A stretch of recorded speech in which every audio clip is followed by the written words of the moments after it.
Back on Sports Bit, time for the deep dive. College football, we told you about Lamar Jackson. My God, that was 63-10 at one point. As Louisville runs out Florida State, Jackson was 75-1 in some spots before the season to win the Heisman. Now he's the favorite. He's accounted for 18 touchdowns in 3 games, Teddy. Yeah, I mean, we talked about him from the opening week. And I got a sheet from the Westgate prior to the start of the season with Lamar Jackson at 100-1 to win the Heisman. Ask me if I bet him. Did I bet him? No.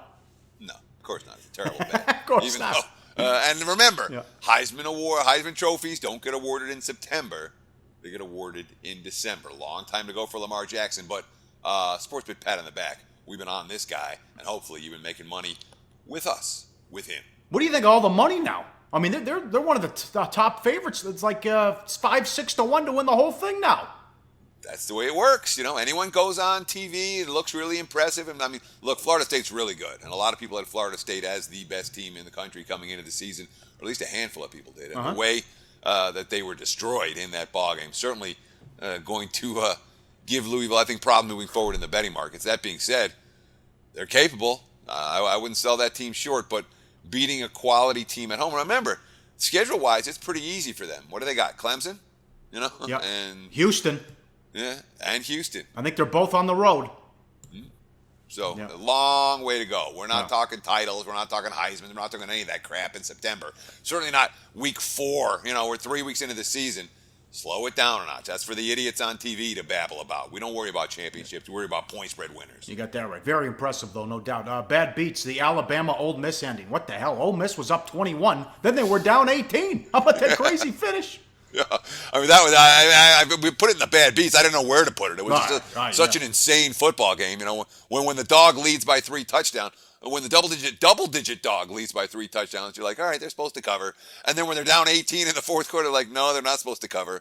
And then just in a blink of an eye, the 18 goes back to 5, which is always an onside kick recovery going on when those leads collapse like that, or often. No soup for Bama bettors. Sorry, guys. There's a bad beat, a bad push. Our play of the day, Oregon +3. They lose by 3. Helfrich in Oregon went for 2 on all 5 touchdowns. He went 1 of 5. What the hell are you doing? Well, this is Helfrich. Here's his quote. We want to be foot on the gas in every phase. And that's an example of that. From there, it's going to be look-based. There's multiple options in every situation. It's all based on the look. We can chip back in and kick it if we want. The situation was exactly how we planned it. We need to coach it better. We need to execute it better. Now, some people are going to say, oh, get that game situation chart out of your pants and read the damn thing. Oregon is only 10 of 28 on 2-point attempts under Helfrich. That being said, coaches who are aggressive deserve respect. And coaches who are aggressive deserve praise, not criticism. You have to take the bad with the good. They went for it. Didn't work. That doesn't mean it's a wrong strategy. Stupid. 4 times in a row they got stuffed. Be more creative. Come up with something better. And what's wrong with kicking the extra point? It worked right away. And then this is the same guy who said we're going to go fast and not change anything. And their 31-0 lead they blew in a bowl game against TCU with a backup quarterback. That's when I knew that guy didn't have a clue. Tough push there if you followed us here on Sportsbet. All right. One more. Vicious. Rutgers here. Oh, New Mexico, a wire job. What happened? Oh, yeah, New Mexico. I mean, wire to wire. Lobos are covering. And Rutgers, first New Mexico turns it over. And then Rutgers, they hold on. The defense holds on, and Rutgers forced to kick a field goal. And then it happens again.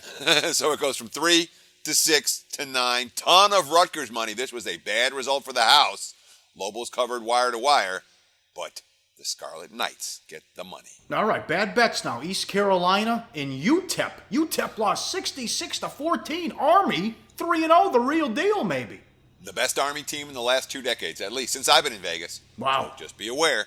And as for East Carolina, I mean, I don't know if I want to call them a bad bet. They completely outplayed South Carolina. Dominated the box score, dominated the game if you watched it, but turnovers doomed them. And then, of course, a missed 2-point conversion at the end had a significant point spread implication, even though it was bet all the way down to 1.5 by kickoff. Western Kentucky, Texas State, also bad bets. Western Kentucky 15, bet up to 17.5. They won by 7, and Texas State they were 32-point dogs, bet down to 28.5. They were blown out against Arkansas. Here, oh my God, Marshall. Oh no. They gave up 65 points to Akron. Marshall plays Louisville next week. Oh, Yeah, no. but Akron didn't score all that on offense. They had a blocked punt touchdown. They had an interception return touchdown. They had a fumble return touchdown.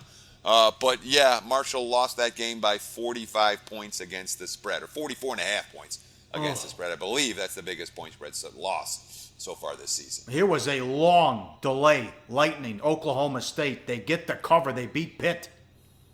Oh, I mean, hours. It was endless. It was just a lightning. I don't even know that it rained. Yeah. You know, I never found the game after it went back on at the end. They put it on the app. Yeah. I was just, I was following the play-by-play. You know, the other TVs were filled by that point. But, I mean, and after the delay, it was like punt, punt, punt, punt. Oklahoma State hit one play after the break, but it was a big one, an 86-yard touchdown. Or no, 86-yard pass to get down to the 1-yard line. And then they were able to punch it in one play later to get the win and the cover. Pitt wasn't a wrong side in that game. Here's a quote from Mike Gundy. I'll be real honest with you, the delay saved us. We got a lot of coaching out of it. When the delay happened, I was okay with it because I felt like we needed to make some corrections. I felt like this was a good thing for us. It was. It was not a good thing for the bettors. A bad bet, the Oklahoma-Ohio State game under. Another delay in this one, too, at the start. Yeah, I mean, the Buckeyes are really fast. Boomer Sooner had no answer defensively Nope. to Ohio State speed. And obviously some sick catches from the Buckeye receivers in that ball game. But now, all of a sudden, the Big 12 becomes the most likely to get shut out of the playoff. Oh, God. Based, I don't know who from the Big 12 has a path to get in at this stage. Unmitigated disaster. What a disaster. With Texas going down at Cal, too. Oh, my God. Bad for the books. Louisville. 3-point dogs went off as a 2-point favorite, 63-20. And Colorado, they had a huge lead early, Teddy. They lost by 17, but this was bet from 20, plus 20 down to 17.5. Yeah, the Buffs result very bad for the house. It was nothing but Colorado money, and they were in that game, as you mentioned. They took it to Michigan. Michigan punched back pretty well, though. We talked about the Rutgers game being particularly bad for the house. And another game we talked about a little bit last week, Kansas State. We did. They were bet up from 20.5. That was as high as 25.5 before a little bit of late buyback on FAU. Well, Bill Snyder's squad won 63-7.